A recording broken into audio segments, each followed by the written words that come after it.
Good morning, friends. Today we are going to learn about signals and systems. Introduction to signals and system.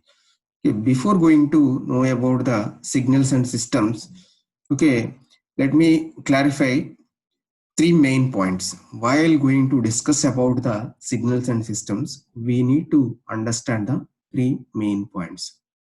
Okay, first one is signal is a time variant. Okay, it is going to vary with respect to the time. Next point number two, it is a physical phenomenon. Signal is a physical phenomenon. Next, third point, it is going to convey some information. Signal is going to convey some information. Okay, point number one, it is a time variant. With respect to time, the signal can changes. It is a physical phenomenon. Next point number three, it conveys some information. Okay, let me give the simple definition of a signal. Please keep it in mind. Simple definition of a signal.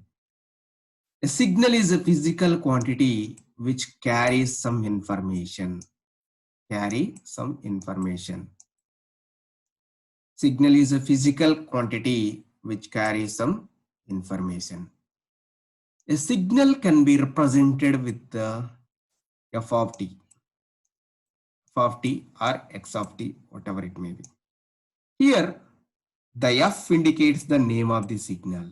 F indicates the name of the signal. F indicates the name of the signal and t is the time. F indicates the name of the signal and t indicates the time. Okay. F is the name of the signal. Suppose if I write x of t means x is the name of the signal and t is the time. T is time and x is the name of the signal. Okay, this is the representation of the signal.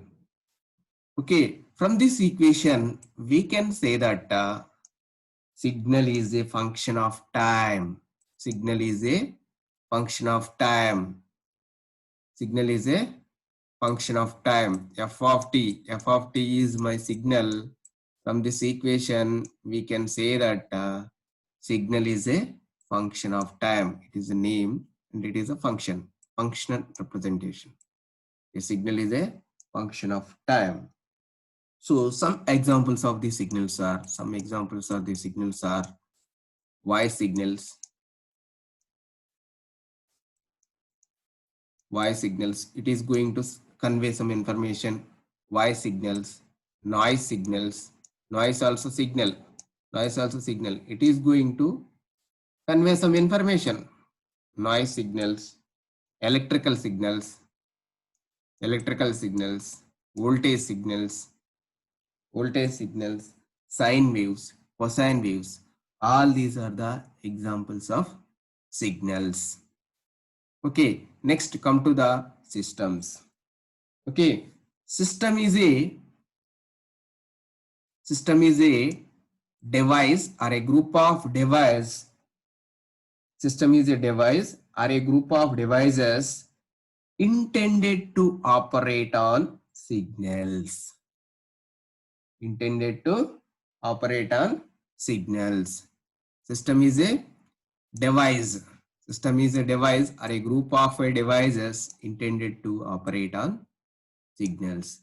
So this is the response of the signals output. Output we call it as the response of the signal. Suppose it is a system. Okay, this is a response of the signal and these are the inputs to the signal. Okay, input is a excitation. Input is excitation and output is a response. Input is the excitation and output is a response. Input is excitation, output is response. So the examples we saw the communication system. Communication system consisting of some inputs and some output. It is going to convey some information.